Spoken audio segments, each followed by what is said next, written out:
Olá, amigos do CPMM, boa tarde para todos vocês. Suzana, vamos dar continuidade então ao nosso estudo sobre o Evangelho. Estávamos falando sobre o capítulo 1, né? Estudamos aí delicadamente cada uma de suas partes e chegamos agora ao capítulo 2, né? Se no capítulo 1 nós ouvimos falar sobre Sócrates, Platão, Moisés, né, o próprio Jesus, no capítulo 2 não vai ser muito diferente. Nós vamos ouvir diversas expressões, vamos falar sobre diversos personagens importantíssimos. No capítulo 2 nós temos referência a Santo Agostinho, a Pôncio Pilatos, a própria história de Jesus e também do apóstolo Paulo, ok?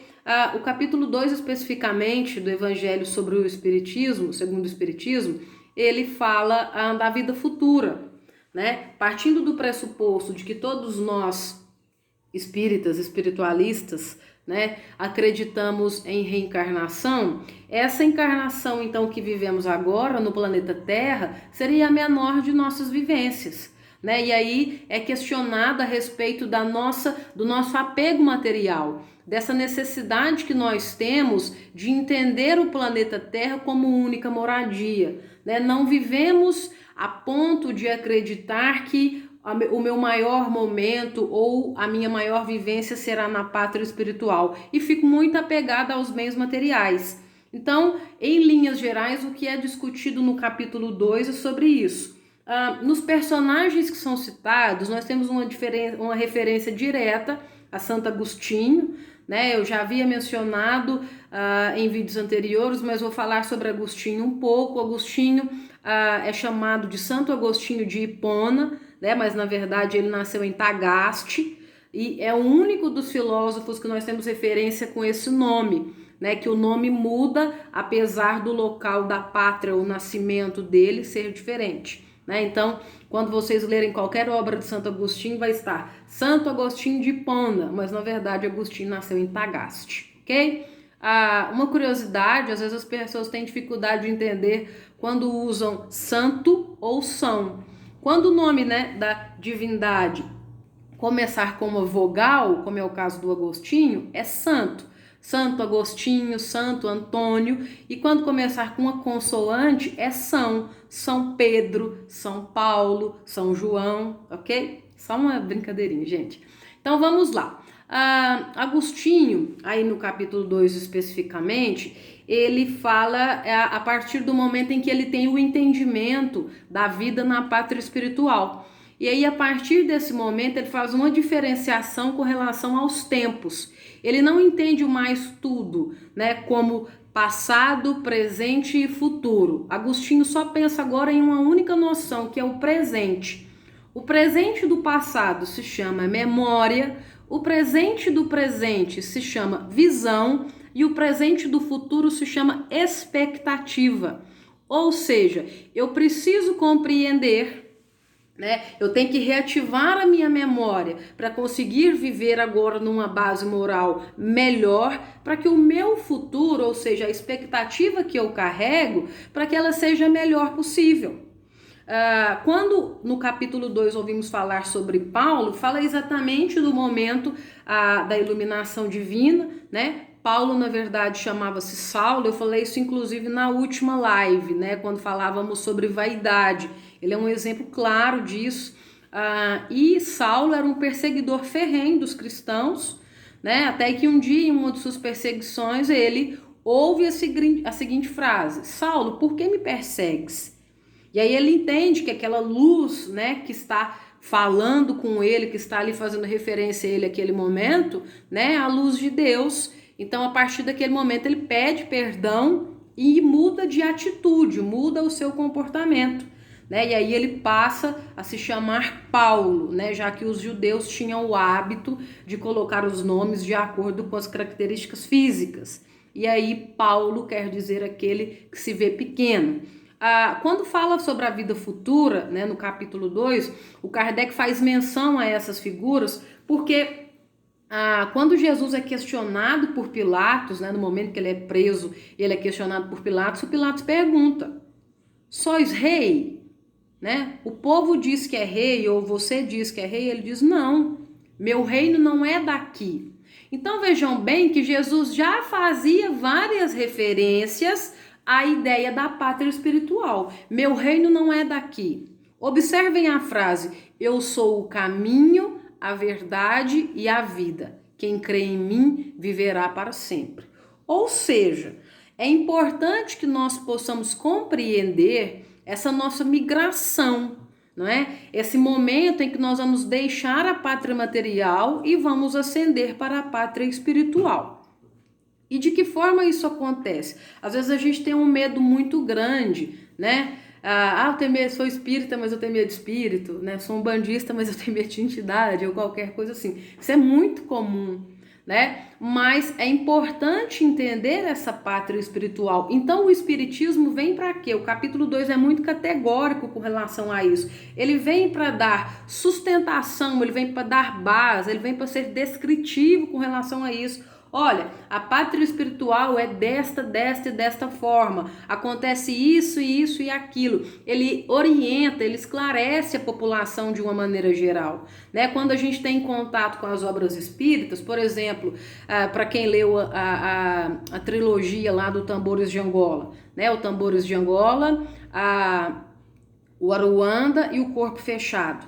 O espírito, né, que narra ali toda a situação, ele era um jornalista na matéria, e quando ele desencarna, ele carrega consigo as mesmas necessidades. Ele diz: se antes eu tinha necessidade de descobrir, de saber sobre as coisas, agora não é diferente. Então ele faz esse favor para nós, né, que temos a imaginação atroz, para poder aí entender como é que funcionam as coisas na pátria espiritual. E geralmente os livros, né, são muito descritivos com relação a isso. A Legião também é um livro que é muito descritivo sobre isso, né, principalmente nos processos obsessivos.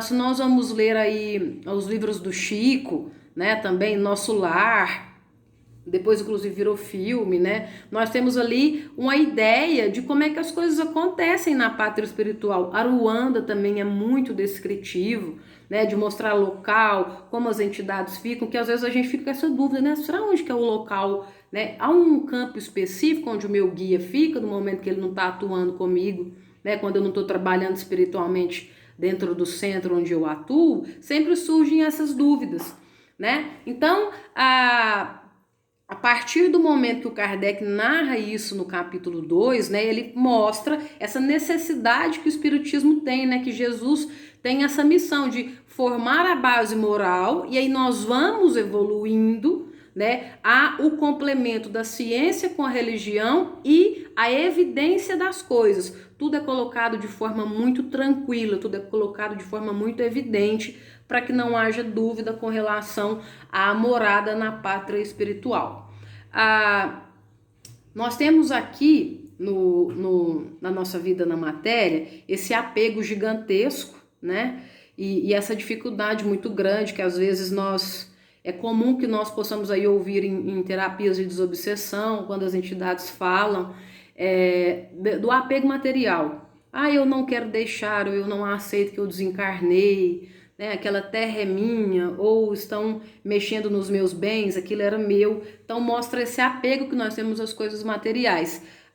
Os romanos antigos, na época da decadência mesmo do Império Romano, há um imperador chamado Cômodos, né? Inclusive ele é o que aparece no filme Gladiador, interpretado pelo Joaquim Fênix, que é o mesmo cara que fez o Coringa, né? Que é mais recente aí para quem não assistiu Gladiador. E durante o Império do Cômodos, surgiu uma expressão na Roma antiga chamada de Carpe Diem. E hoje em dia tem um monte de gente que faz tatuagem com isso, Carpe Diem, usa camiseta, coloca em foto no Instagram ou no Facebook, né? Inclusive, não sei se tem mais, se saiu de linha, mas inclusive tinha um perfume do Boticário que chamava Carpe Diem. E isso, numa tradução literal do latim, quer dizer aproveite o dia, né? E as pessoas acham que é simplesmente desfrutar das coisas, né? O dia foi maravilhoso, ou aproveitei meu dia, fui bastante produtiva. Mas a real expressão mesmo, né? O sentido literal desse Carpe Diem é que eles viviam o presente até o esgotamento, porque eles não tinham nada para esperar do futuro, né? A exacerbação do sentido, né? Os romanos eram muito conhecidos, né, por serem hedonistas, por valorizar aí as coisas materiais. E é justamente o contrário que Jesus espera de nós, né? O desapego do material e o entendimento, né? O capítulo 2 é muito claro com relação a isso, de que a vida continua, tanto que o capítulo inicia com a frase, a vida futura, né? Então, o quanto mais nós conseguirmos, o quão mais nós conseguirmos a ter uma base moral aprimorada, viver conforme os ensinamentos que Jesus nos trouxe. Ah, eu vou precisar ser santo, então? Ou eu vou precisar ter uma vida muito regrada e eu não vou conseguir fazer nada? Não, gente, não é isso que ele espera de nós. Ele sabe de todos os nossos defeitos. Ele baixa a sua condição espiritual. Veja bem, a madrinha já foi muito clara com relação a isso. Ele precisou baixar a sua condição espiritual para conseguir vir num corpo material, né? Olha o tamanho da luz de Jesus para conseguir aí caber, entre aspas, num corpo material, né? Em uma matéria semelhante à nossa. Então, Jesus ele é muito especial em todos os sentidos e também até na forma de nos ensinar, né? Ele trouxe, nós tivemos os 10 mandamentos de Moisés, depois a base moral trazida por Jesus, os complementos da ciência com a religião, né? O nascimento do espiritismo enquanto doutrina decodificada pelo Kardec, né? E agora, através de tudo isso que nós temos, né? Ou da forma como estamos, de vivência ou de reconhecimento bibliográfico, não tem como falar que nós não sabemos ou que não tínhamos orientação de nada, né? Sobre isso. Agostinho teve a oportunidade de aprender, né? Saulo teve a oportunidade de aprender e tornou-se Paulo, e assim sucessivamente, ok? Vou ler um trecho aqui agora do Evangelho, para que vocês consigam entender sobre isso que estamos falando, né? Chegamos aí, então ao capítulo 2, ok? Aqui diz o seguinte, no meu está na página 47, Instruções dos Espíritos, uma realeza terrestre. Quem melhor do que eu poderá compreender a verdade destas palavras de nosso Senhor? Meu reino não é deste mundo? O orgulho me perdeu sobre a terra. Quem, pois, compreenderia a insignificância dos reinos desse mundo se eu não o compreendesse? Que carreguei comigo da minha realeza terrestre? Nada, absolutamente nada. E como para tornar a lição mais terrível, ela não me seguiu até o túmulo. Rainha eu fui entre os homens, rainha eu acreditava entrar no reino dos céus. Que desilusão, que humilhação! Quando, em lugar de ali ser recebido como soberana, vi acima de mim, mas bem acima, homens que eu acreditava bem pequenos e que desprezei porque não eram de um sangue nobre. Então eu compreendi a esterilidade das honras e das grandezas que se procura com tanta avidez sobre a terra. Ou seja, nós estamos preocupados em acumular bens materiais, estamos preocupados em cada vez ter um salário maior, ter uma casa mais organizada, ou talvez com móveis mais caros, né? Não que isso não seja importante, né? Extremamente importante ter uma vida confortável, né? O dinheiro é importante para conseguir trazer dignidade em vários campos da nossa vida, né? Mas tem uma frase que eu gosto muito que diz o seguinte: tem gente que é tão pobre que só tem dinheiro, né? Então é porque a gente tem que entender bastante o valor que nós aplicamos em cada uma das coisas e entender que esse momento que nós temos aqui na matéria é só um hiato, né? A nossa vivência seguirá por muito tempo e aí nós vamos colher os frutos que plantamos aqui agora, ok? Não é possível dizer que eu não sabia, certo, pessoal? Um beijo para vocês, fiquem com Deus, comentem o vídeo, se inscrevam no meu canal. E vamos continuar aí com o nosso estudo sobre o Evangelho, ok? Até daqui a pouco no CPMM. Um beijo para todos vocês, fiquem com Deus.